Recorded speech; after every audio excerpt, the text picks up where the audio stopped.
తాత్విక చింతనో తెలుసా? ఒక్క మాట చెప్తా, దయచేసి అందరు వినాలి. ఇది ఒక ఇన్సిడెంట్,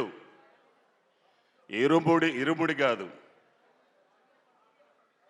మన మీ తోటలో చేసిన సినిమా ఎందుకు గురుగారు?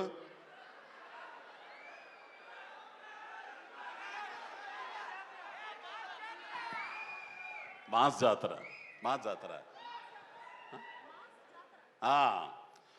ఒక్క విషయం మీరు అందరు వినాలి. మాస్ జాతర షూటింగు ఒక తోటలో, శంకరపల్లి తోటలో రైల్వే స్టేషన్ సెట్ వేశారు. అక్కడ షూటింగ్ జరుగుతుంది. ఇదిగో ఈ అబ్బాయి రవితేజ, ప్రవీణు, నేను, హైపరాది మొత్తం అందరం ఉన్నాం. ఇంతలోకి ఒకరు అన్నారు, సార్ అన్నయ్య గారు ఇది మీదేనంట కదా అని అన్నారు. అంటే 26 ఎకరాల మామిడి తోట కొన్నప్పుడు ఏదో 12 లక్షలు, ఎప్పుడో. ఈ రోజున అది 100 కోట్లు. వినాలి. అయ్య బాబోయ్, ఇంత కోట్లయిందా అన్నయ్య అనంటే, ఎరిపోవా ఇవన్నీ ఎడే ఉంటాయి రాయ్, మనమే పోతాం. ఈ ఉన్నయన్న ఆనందాన్ని ఎంజాయ్ చేయాలి. పుట్టినందుకు పని చేయాలి.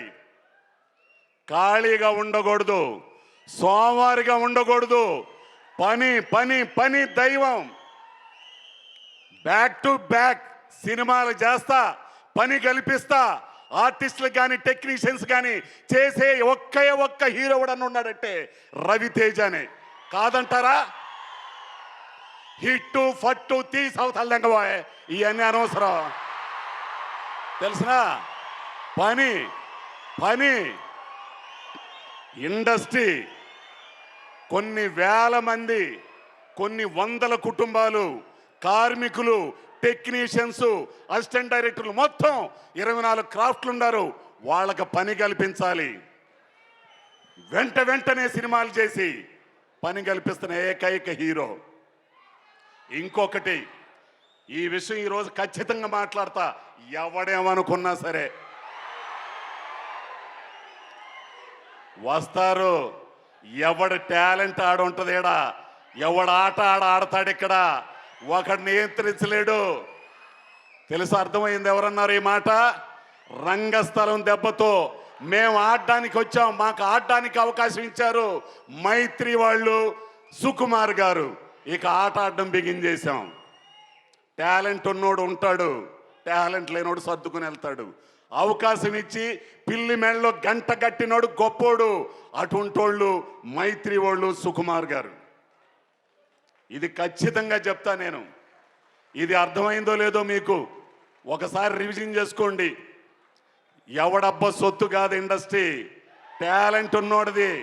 అటువంటి టాలెంట్ ఉన్నోళ్ళని పిలిచి రెడ్ కార్పెట్ పరిచే సంస్థలు ఉన్నాయి. అటువంటి దాంట్లో మేని వన్నెది మైత్రి మూవీస్. ఇక సినిమాకి వస్తా. రవితేజ గారితో నాకు ఎంతోమంది హీరోలతో పనిచేస్తున్నా. అల్లు అర్జున్ గారు, రామ్ చరణ్ గారు, మహేష్ బాబు గారు పనిచేశారు.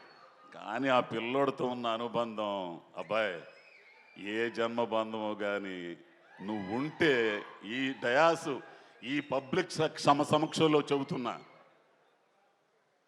నేను చాలా అదృష్టవంతుడు అబ్బాయి. నీలాంటి తాత్వికుడు, వీళ్ళందరికీ నువ్వు ఒక హీరోలా కనపడతావు. కానీ నాకు నీలో ఒక జిడ్డు కృష్ణమూర్తి ఉన్నాడు. కాదని అనుమానం ఆయన్నే.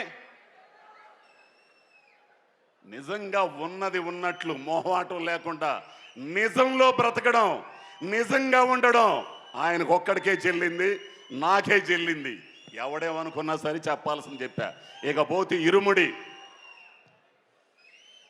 రవితేజ గారి సినిమాల్లో నాకు నచ్చిని అడ్డొస్తావా? లేదు, నేను ఇక్కడ తిరుగుతున్నా ఊరికే.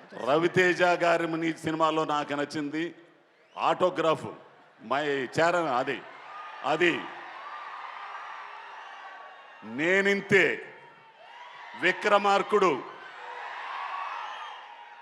శివ నిర్వాణ అనే ఒక డైరెక్టరు ఒక నటుడు, పరిపూర్ణమైన నటుణ్ణి రవితేజ అంటే ఇది అని ఇన్నాళ్ళకి మీకు చూపించాడు. మళ్ళీ రవితేజ అంటే ఈ కాదు, ఈ కాదు, దీంట్లో నటుణ్ణి చూస్తారు. ఆడపిల్లలు రవితేజలో వాళ్ళ నాన్నను చూసుకుంటారు.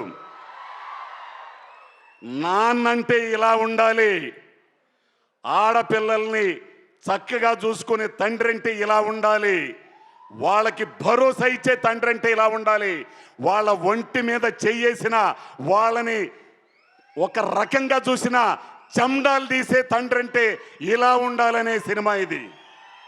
ఒక అద్భుతమైన కథ. అబ్బాయి శివ నిర్వాణ, నీ గురించి చాలా చెప్పాలా, ఇప్పుడు చెప్పను, సక్సెస్ మీట్లో చెప్తా. పోతే మా అన్న మళ్ళా వస్తుంటే నాకు ఇక్కడ భయం వేస్తుంది. అక్కడ లైట్ లేదు, దీనికోసం లైట్ లేదా? ఇక్కడ లైట్. ఎంత లైట్ ఉన్నా చాలదా ఏంది నీకు? సాయి కుమార్ అన్న, నీతో పనిచేయడం అంటే అది అదృష్టం ఉండాలిలే. ఇక మీ బావుండాడు, అదిగో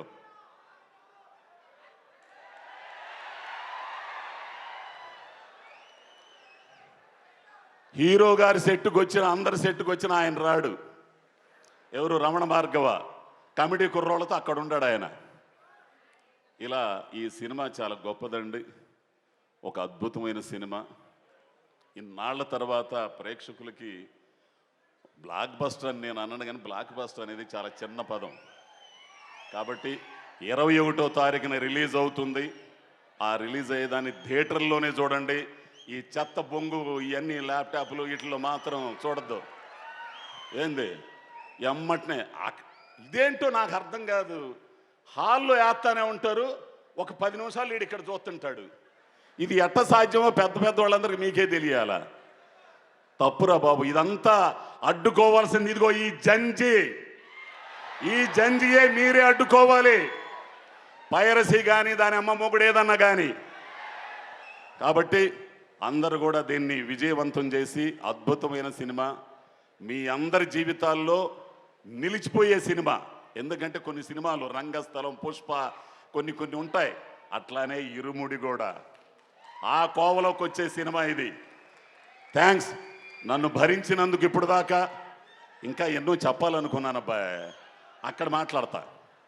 సరే అయితే ఆ పిల్లోడు చెప్పాడు కాబట్టి దిగుతున్నా. Thank you so much Ajay Ghosh గారు, థ్యాంక్ యూ వెరీ మచ్. ఎంత ఎటకారంగా నవ్విద్దంటే ఏంటో సేమ్ మా ఆయన చెప్పినట్టే చెప్పారు మీరు కూడా. ఓకే, ఎనీవే మీ అభిమానం, థ్యాంక్ యూ. ఒక అరటి గల ఆయనకి పార్సల్ చేయండి.